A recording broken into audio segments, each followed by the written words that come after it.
Hello, my lovelies. This is Paisley Wilde, and welcome to the Spaces Between. That was fun music. Yes, thanks for joining.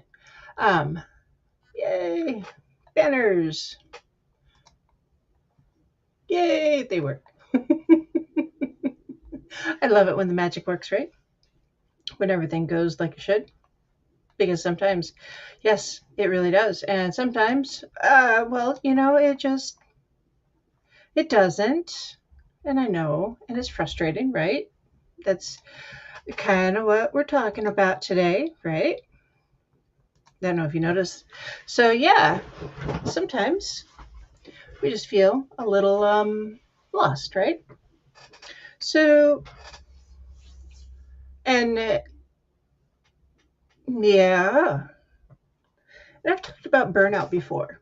And I don't know if any of you remember that or not. Maybe you do. Because sometimes we just need to reconnect. And I know that I've needed to.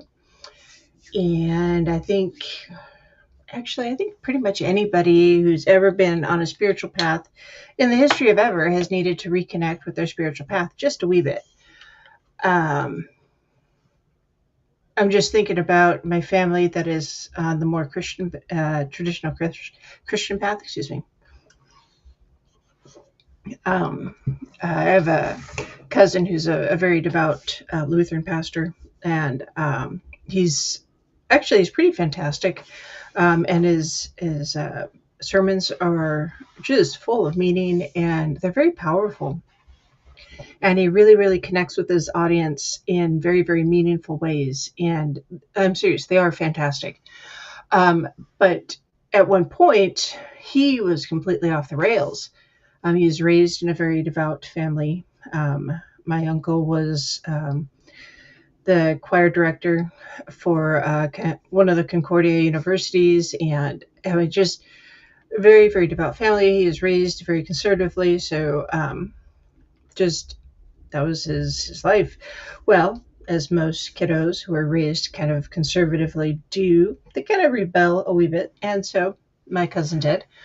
And then he had one of those life changing moments, and he found his way back to the Christian world. And he used that to empower himself and then grow, which is fantastic for him.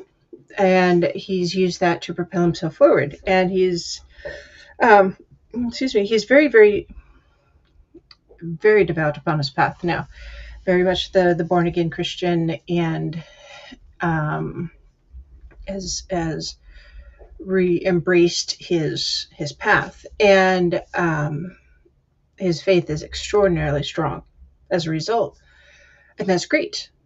And sometimes we have to go through that type of growth process in order to reconnect with our path, no matter who we are, because sometimes we really truly do need to experience something to have that reconnection. Sometimes we don't. Sometimes we just feel kind of in the doldrums. So, here in the Northern Hemisphere, it is October and we're into fall. In North Idaho, we have the October rains. We've had our first frosts and freezes, and our local ski resort, Schweitzer, has already set the approximate opening date for ski season, and that will be the 21st, which is fantastic for those who ski. That means that there's already snow on our mountain, and he is already developing his snowpack. And there's one of the early preliminary ski reports says that we can see over 200 feet of snow, which is actually pretty normal for up there. I think between 260 to 300 feet of snow is the very typical average snowfall for Schweitzer, especially towards the peak. And that's generally what we need for a good snowfall season, honestly. And it keeps the fires down for us during the summer. And then with all of that snowpack coming down, that keeps our lakes and creeks and our all of our water reservoirs full. And if we have plenty of water, all of it, of course, trickles downstream and goes to all the places that it needs to go downstream. Because water from here generally goes towards the Pacific, so it goes down the Columbia Basin. Oh, don't mind me. I seem to have an eyelash in my eye. But then on the other side of the Continental Divide, of course, it goes into the Missouri, which goes down into the Plain States and the breadbasket of the U.S., which those are very important places to have plenty of water. Although, I don't know if you guys have noticed this or not, but the weather patterns, they are changing. And so, as a result, there are just some things we need to be prepared for. Just like this year, we may have a strange weather patterns throughout the winter. Just be prepared. I may not work for a prepper company right now, but it's not a bad idea just to prepare for, the unplanned. And when I say that, you never know what's going to happen. So if that means having some extra food on hand, extra blankets, an alternative energy source, making sure you have battery backups, that kind of thing. Another way to heat your home if you need to. That is not going to kill you because carbon monoxide poisoning is a real thing. It's just something to have because, boys and girls, staying warm is important. And the power is going to go out. And not just because, hey, it's the end of the world, but because people are stupid and they run into power poles and knock the power out on a regular basis, or squirrels land in transformers, or in my neck of the woods, moose will walk into the strangest places and do the strangest of things. It happens. So it's better to be prepared for just in case and not need a thing than to have it or not have it and suddenly find yourself in need of it.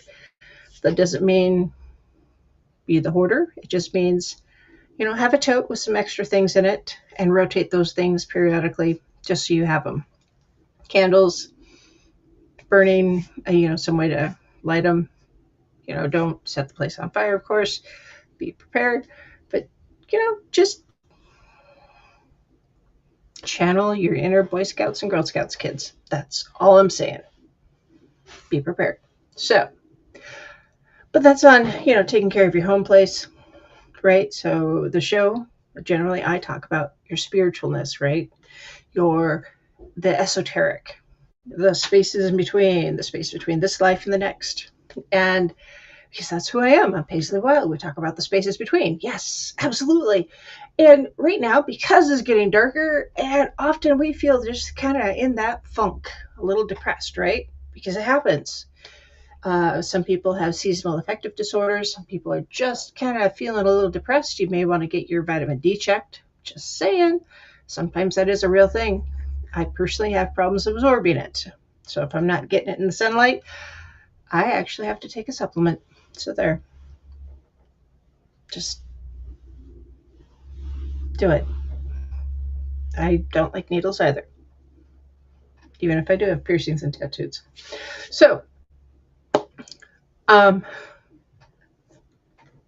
what do I mean by in a funk or having problems with your spirituality off track? And I'm just, as an omnitheist, I'm kind of being abroad here, not just your pagan spirituality or your Christianity spirituality or your Wiccan spirituality or any one of the various flavors of spirituality, right? Just in general. Well, you may be just feeling burnt out, honestly, because I know that sometimes doing the things all the time just leaves you feeling like, I gotta do another thing already. Really? Again? Now, my grandmother, she would change out all of her decor monthly for each month or the season or whatever. And so she had the china hutch in the dining room. She had one that my grandfather made her that was hanging in the living room over the couch. She had one that was lighted that was in the living room also. And then downstairs in the family room, there were two more that were full of things that were just decorative. Now, Grandma was a Christian, yes, but it was ingrained in her to change out the decor seasonally. It was the way she was raised, right? And so it didn't matter what the season was. She had different little tchotchkes that she would change out. It didn't matter, cardinals would come out or robins, or and she even had the little bird clock. She loved bird watching. She hated squirrels. Squirrels. I mean, to the point where she had cages underneath the bird feeder. And up until she stopped driving, if she caught a squirrel, she would take it out to the forest. I mean, she would drive 15 miles to a park and release it into the wild. I'm serious. But and then she would have like these leaves and trees and all of these things that she would decorate her house. And she would do it every month. And I gotta tell you, there were probably times when she wondered, like, really, again, after this again already, again. But she would do it. And I know that there are times where often, especially as pagans, we get accused of cultural appropriation sometimes. And that is vexing because often we don't always look like what people think we should look like when it comes to the way we practice, right?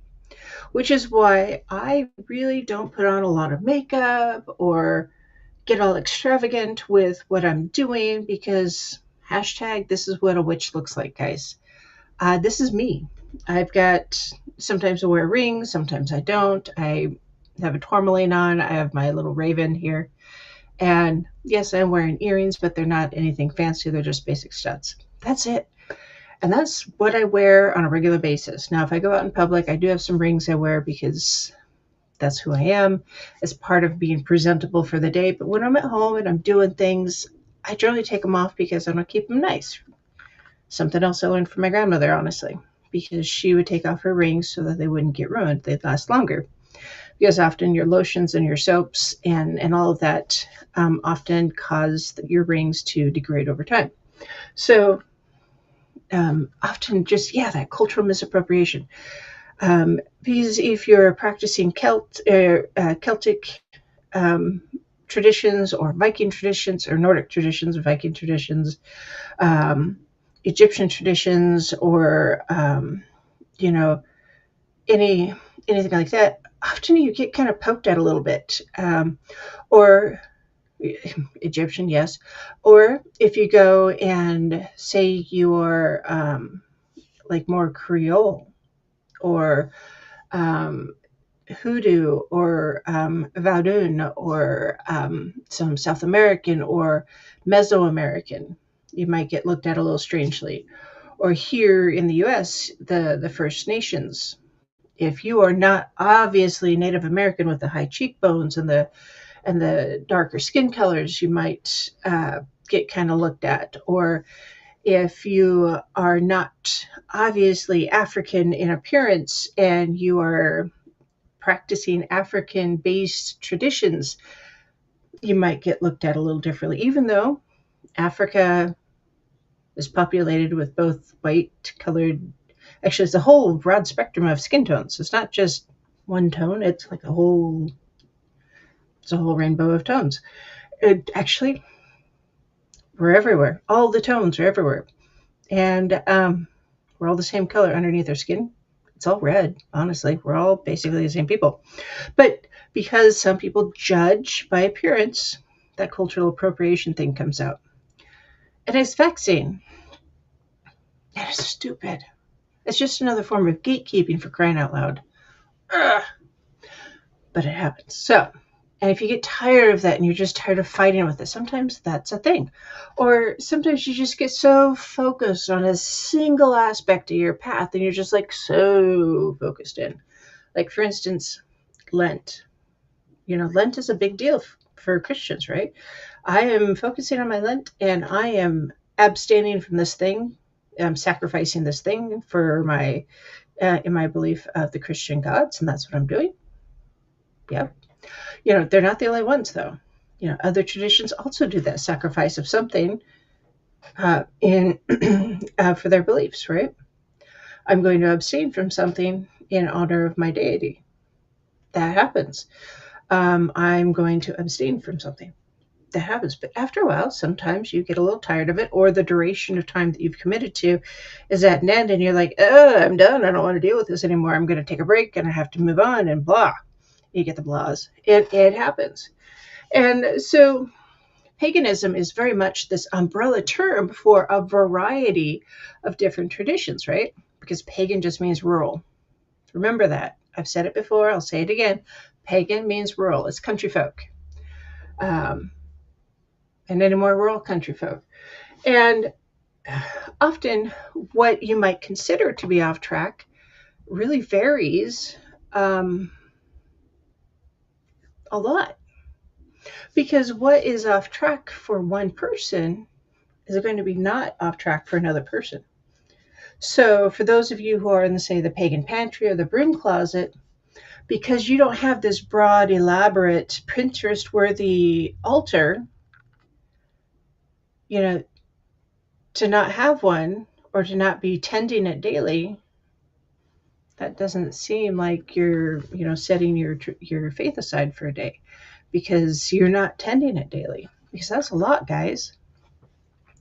Because if you're just doing your daily devotions and setting your intentions as you're drinking your coffee, if that's all you are able to do because you're in that pagan pantry, that's sometimes all you can commit to, because that is the way you honor your gods and your ancestors. Sometimes that's it. I mean, seriously. So sometimes you need to think about the scale of your practice and the way you do things. And sometimes our own personal energy ebbs and flows, and we have to adapt ourselves to that, because there's only so much of us. We can only do so many things. I am as guilty of this as the next person. I have a tendency to overcommit. Yes, and I know this. And I am really, really bad at overcommitting and taking on too many things and forgetting to check myself before I commit. And it's frustrating, because then I get overwhelmed and it's just vexing. So I often check my calendar. Actually, I check 2 different calendars at least before I commit to something. Is this going to interfere with either of those 2 calendars? Yes or no? Sometimes even 3 calendars, honestly, because I want to make sure I'm not going to screw something up. And there are times when I will even message someone or even 2 someones to make sure I'm not messing something up. Because, yeah. And I want to make sure that I'm not dropping the ball and like missing on my family time or relationship time or commitment time or scheduling, or, oh, shoot, I double booked doctor's appointments and I can't really be at 2 different appointments like 3 hours apart.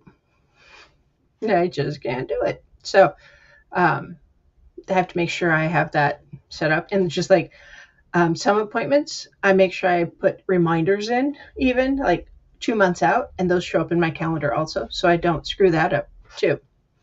So, you have to remember there's ebbs and flows to our practice, and sometimes we just have to take that into account.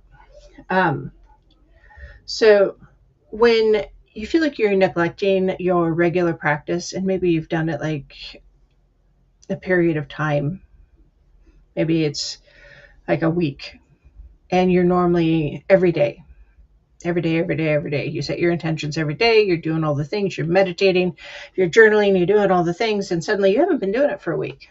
Maybe that's the time to self-check yourself. Why have I been skipping it for a week? What am I dodging? Is there something I should have written down in my journal that I didn't? Or is there something I dreamed about that I'm trying to avoid talking about because it just makes me uncomfortable? Is there someone I should be talking to about this thing because it's making me uncomfortable? Should I be talking to my spiritual leader, a friend, my significant other, that kind of thing? Should I be clearing the air? Should I be talking to the divine and asking for assistance on this one? What's going on? Or do I need to just check myself, do a small cleansing, wash my hands, let it go, bigger cleansing, take a shower, wash it all away, let it go? What is it I need to do? Or journal about it. Sometimes that's what you need to do. Man, I've just been screwing up. I should have been journaling about this. And man, I just didn't because I wasn't ready to admit that I've been screwing up a lot. Or I just didn't want to face this thing because it was a harsh reality and I was blah.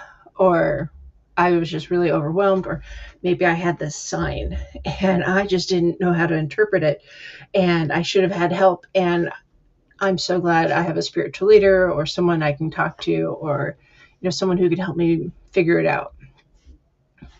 Because sometimes that's what we need. Sometimes those emotional barriers, oh man, are those real? Sometimes those emotional barriers are not ours. Sometimes they belong to our loved ones or our friends. Sometimes that's baggage from somebody else. It happens. But those emotional barriers, oh yeah, they exist, man. Don't misunderstand. Those are real. Being overwhelmed and comparing yourself to others. Maybe you just you're on Pinterest and you're looking at rune ideas for maybe protection runes or something.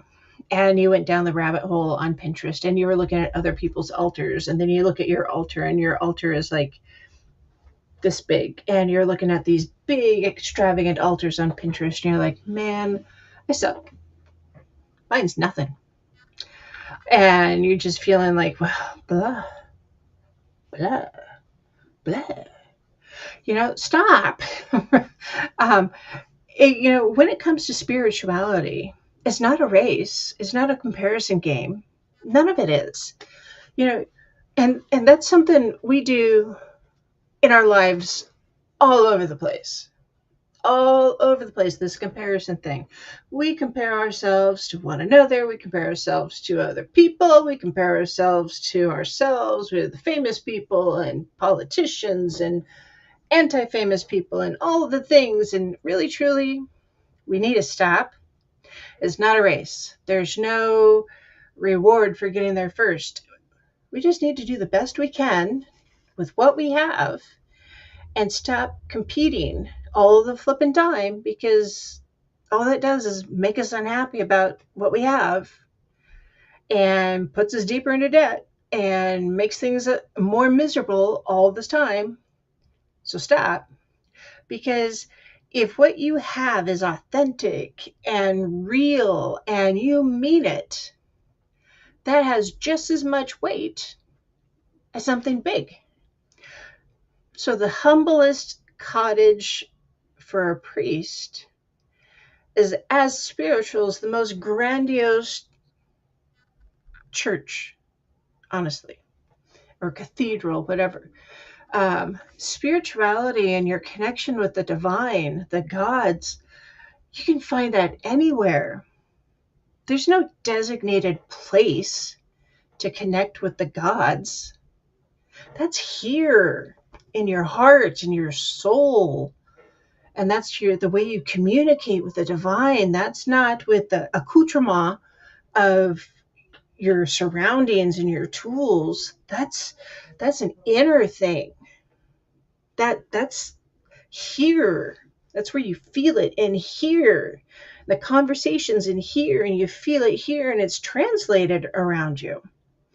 And if you really feel like your altar might not be big enough, okay, well, maybe that's just your touchstone. Actually, it shouldn't. It's your touchstone. That's all it is. An altar, honestly, is a work surface. It's a cutting board. It's a countertop. That's all it is.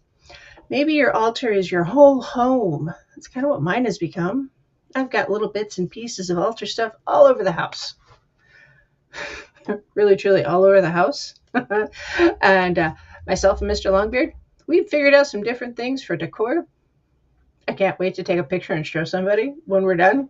It'll be awesome. 2 thumbs way up. Yeah. But seriously, your spiritual path is your own. There's no competition to it. You don't get celebrated for being more spiritual than someone else. That's not the way of it. It's just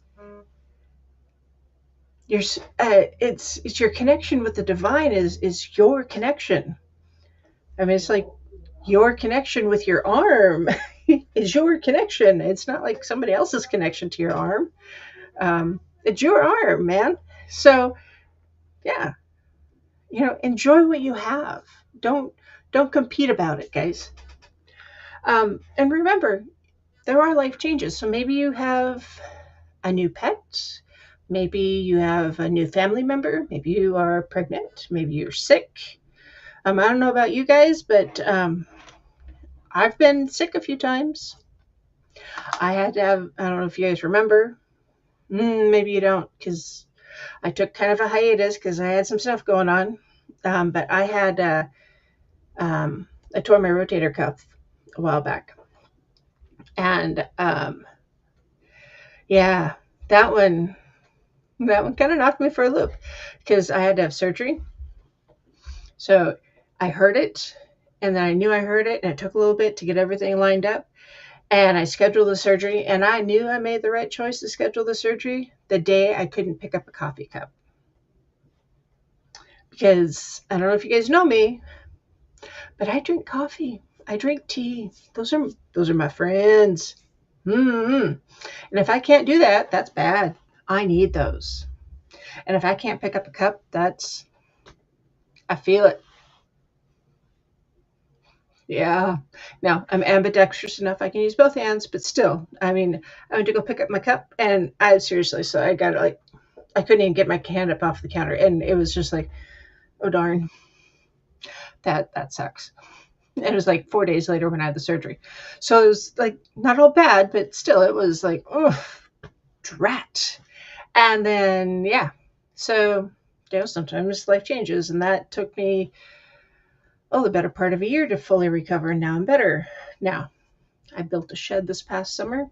It took me all summer to build a shed that was 8x8. But I did it all on my own. Well, mostly on my own. Mini-Me helped. She did. She was awesome. But I kind of hurt my left shoulder. But I can't get that taken care of until I get the carpal tunnel taken care of. So I have an appointment coming up for that. And I'm looking at double surgery for carpal tunnel. I've tried the PT and the acupuncture and all of the other things. So if you give me alternatives, yes, I know they're out there. I've tried pretty much all of them. So yeah.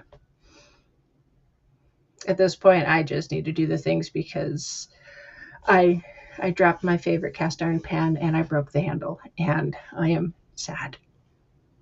I'm very sad. So yeah, sometimes life changes. That happens. And then sometimes, you know what? Sometimes we have lingering beliefs that hold us back from other religions. So if you have embraced a new religion, maybe you've converted from something else, because that does happen, regardless of your tradition. Maybe you've converted from Christianity to Judaism. Maybe you've gone from Islam to Christianity. Maybe you've gone from Islam to paganism, or Christianity to paganism, or paganism to Christianity. Whatever path you've taken, sometimes we have lingering beliefs that hold us back or that cause a conflict, and we're not quite sure what to do with it. That's okay, and that's normal. And sometimes we have a hard time letting go of those old rules. Like, one I see often, for instance, is those who come from an Abrahamic tradition and go into paganism, is they often want to worship the gods within paganism, the old gods. And a lot of times that's not really what the old gods are looking for. The old gods are looking for a different kind of connection. They're not looking for worship like the Abrahamic faith. And so there's this transition of how you believe and how you practice that spiritual path and how you walk upon it. And that transition is sometimes a hard one because it doesn't make as much sense. I mean, it feels good, but it's harder to make that that connection and transition. And because of that, it's just a thing. That's all. And it takes a little bit. So, give yourself some grace as you're making that transition from one belief pattern or belief set to the other. But don't drag your dogma from one belief pattern to the next because they don't fit. It's just not the way it works. And so also, don't force one belief pattern to try to discipline a different belief pattern. So something I see a lot, and it drives me a little batty, is those who are Wiccan, for instance, try to enforce the threefold rule upon other witches. Well, not all witches are Wiccan. I'm a witch and I'm not Wiccan. I suppose, okay, it's I'll explain that a different time, but it's not like you don't have to be Wiccan and a witch. It's just not the way of it. So Wicca is a religion, just like Christianity is a religion. And witches are a different thing altogether. And so like paganism is an overview, like Christianity is an overview. There's like Lutherans and Baptists and now my brain's going to shut down, and Pentecostals, etc. within Christianity. So within paganisms, there's Celtic and Druid and Egyptian and Nordic, etc. So that's paganism, right? There's all these denominations within paganism. So Wicca would fall under that heading of paganism because it's a different religion. So I am a witch, but the religion I follow is more of a Nordic Celtic type of religious path personally, but I'm an omnitheist because I believe in all the gods, but my personal divine is different. So just to confuse you, right? But so a lot of folks who are more Wiccan feel that all witches should follow the threefold path, which basically means what you put out comes back to you threefold. Well, that's not my belief set because I am not Wiccan. I'm just a witch. And it kind of drives me nuts because I don't follow that rule. So the Wiccan read is what that is. When someone tries to shove that at me, it's like, no, that's not my thing. It's kind of like saying I'm going to go to the Christian hell because I'm not Christian. Well, why would I go to the Christian hell when I don't walk the Christian path? That's not my divine path. That's not my my religion. That's not my coloring page. So why would I color inside those lines? And so, yeah, we're all coloring on different pages, kids. So yes, different dogmas. So it's all different traditions, different dogmas. Just making sure that I didn't.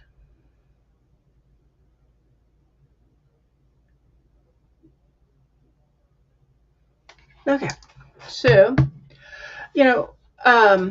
often there's some misunderstandings too when it comes to so going back to the cultural appropriation, there's some misunderstandings there because there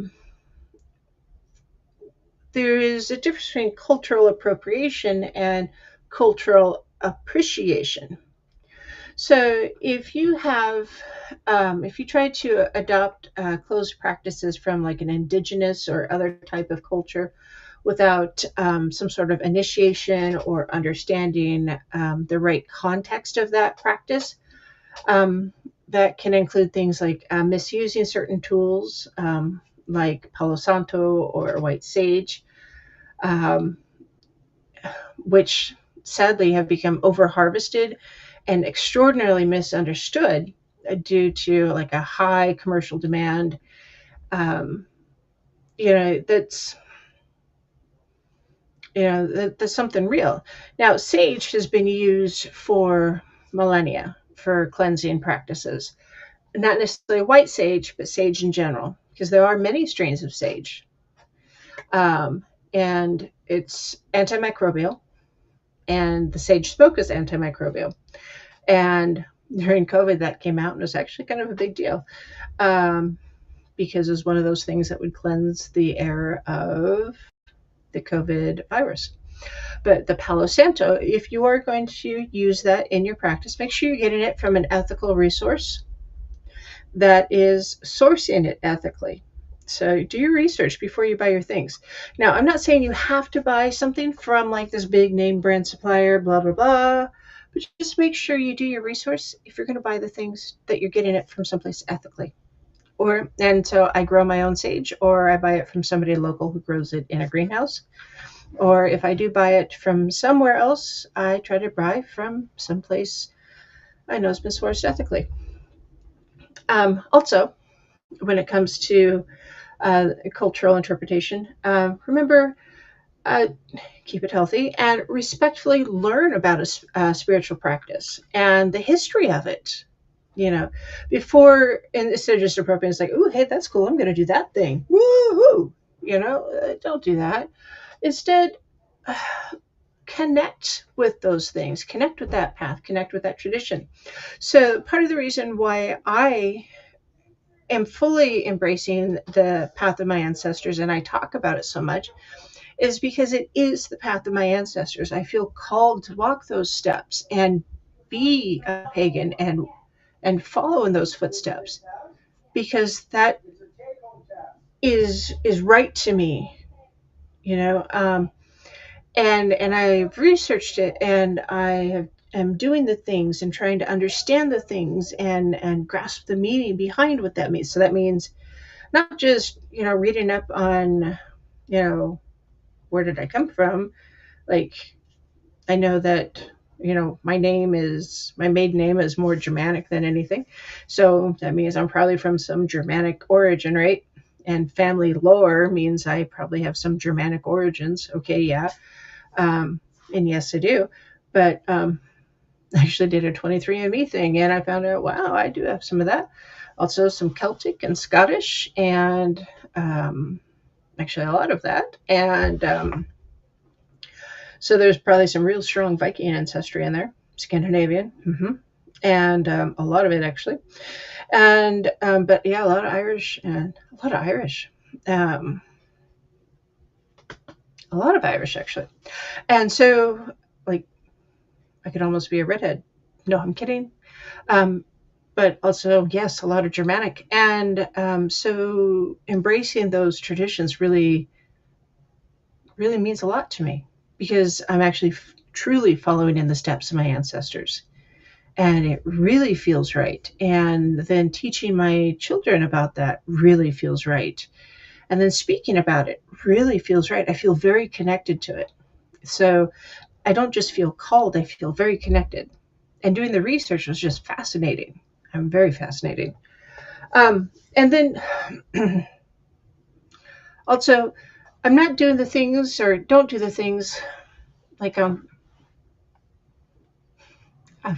so I joke about this every so often. There's no instant hair straightener for Hermione or anything like that. I haven't done those jokes as much in recent years as I did when I first started. But a lot of times people think, oh, there's this. I need a quick spell for straighten my hair to make me look pretty, or this or that, or hey, I so and so broke up with me and I want to bring him back, and blah, blah. Okay, one, I don't believe in love spells. You can't make someone love you, because you have to love yourself first. That's where you start. So I believe in therapy before spells. So You know, spell work and magic are not a quick fix. There's more to it than that, because you have to truly set your intention, and if you don't know what your real intention is, um, they backfire. So if you don't know what you're really doing, there's mistakes happen. Um, so um, you can't really you can't really do a spell for a job. In other words, if you don't fill out the application, it's like saying, um, I'm just never going to meet anybody. I'm not, no, I'm not phrasing that correctly. Um, you know what? I'm going to meet someone and I'm going to get married and I'm going to live happily ever after with 2.3 kids and then never leaving your house. How are you going to meet someone? You're going to call 911? Is that how it works? No, that's not how it works. You got to go meet people, for crying out loud. If you don't ever go leave the house, you can't meet anybody. You can't get the job if you don't fill out the application. If you don't put in the real work, it never happens. So just like your spiritual path, if you're not putting in some work, man, you're gonna feel disconnected. So and magic is not the quick fix. And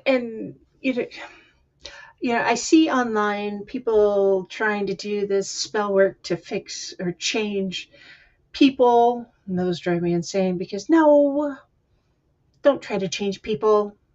The only person you should try to change is yourself. That's who you influence, not the people around you. Don't mess with the weather. The government has shown us how bad that is. Seriously. But, I mean, you're trying to affect yourself and how you affect the world around you. That's where you should be working. Now, if you're doing magic for healing or get well or that kind of thing, like herbal work, that's different.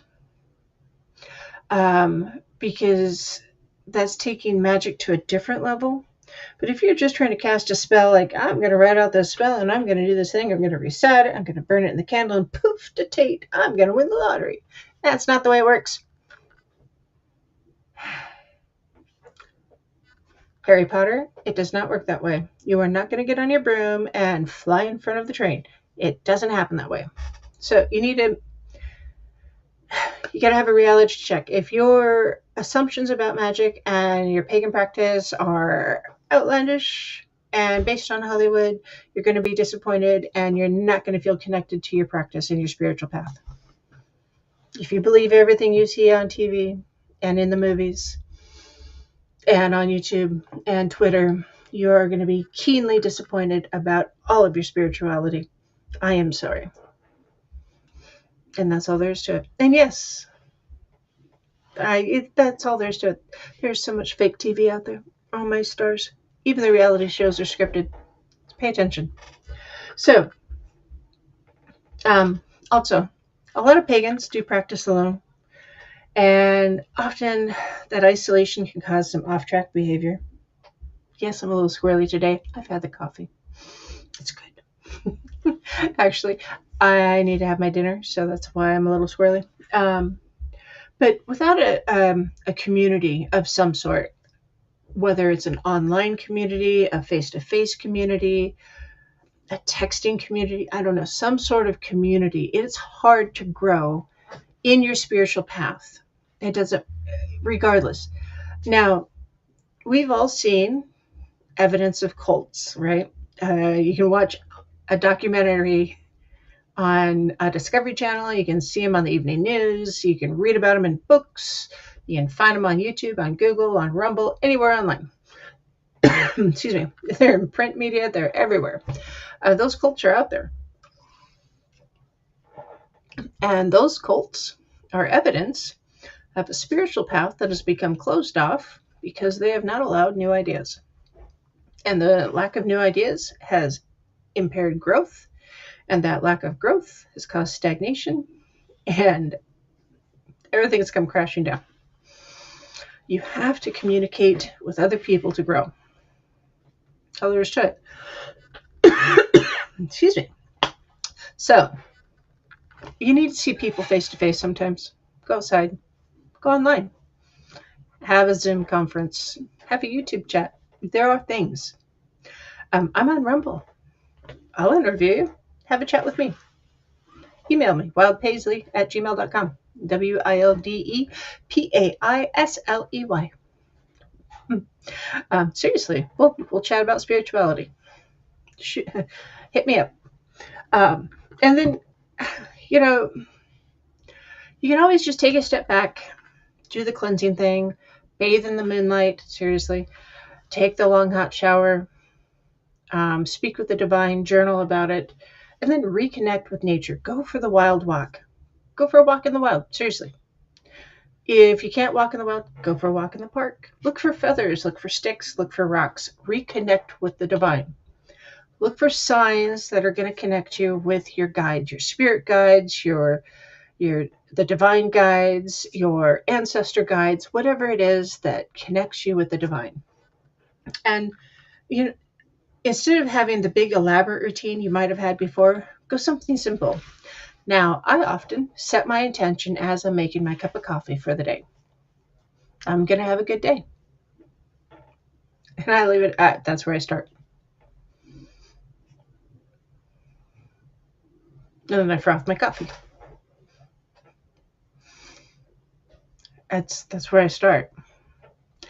It's not like a big thing. It's a little one. But that's my basic, simple connection. A journal. It's like, even if you're just at the deep breath, just like that, to connect with the divine, if that's all you're doing, sometimes that's all you need. Do it in the shower. Do it while you're brushing your teeth. Maybe not the deep breath. Using the toilet. As a mom, I get it. Sometimes that's the only alone time you get. But establish that simple routine, that daily ritual. While you're putting on your socks, one sock on, I'm going to have a good day. Second sock on, I'm going to have a good day. Or I'm connected with the divine. These feet are going to, these socks are going to help me to be on a better path. So something I've done in the past is I have drawn runes using a butter on the pan as I'm cooking, or that kind of thing. Keep a journal, documenting what's going on. That's a big thing. And then remember, always adjust your rituals and everything to your needs. I've seen a lot of faith-based practices insist on, you have to go to church these days. I'm going to do all these things. Sometimes that just doesn't work. Sometimes you gotta bend, you gotta flex, and it doesn't really matter what your spiritual path is. Remember to flex and understand that the divine is everywhere around us. It's sitting next to us. It is right there. The divine is in the air we breathe. It's everywhere around us. Everywhere. We just have to take a moment to stop and connect. That's all. We don't have to go to a building. We don't have to ask permission from someone else to connect with the divine. We just need to remember to connect. And then remember self-reflection. That shadow work. What is blocking us from connecting with the divine? Is it our stuff? Is it our trauma? Is it our trauma, our drama? What is it? Therapy is a good thing. Do your shadow work, meditation, that negative self-talk. Remember, my altar's not good enough. The divine's not here. No bull pucky. I don't care if your altar is as simple as a little piece of decor, right? Those little cork shadow boxes. No, I'm not saying that should be your altar, but maybe it is. Or maybe it's a little bit of iconography, or maybe it's a rock or a shell, Or maybe it's a knotted rope. Whatever it is that is your touchstone, your altar to represent your spiritual traditions. It doesn't matter if you're in the pagan pantry or in the broom closet or flying away wherever you need to be. Embrace your spiritual side. Take the baby steps to get there.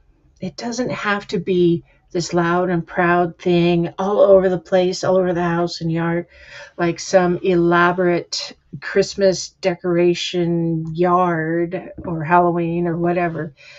It could be just an extra rock in your pocket.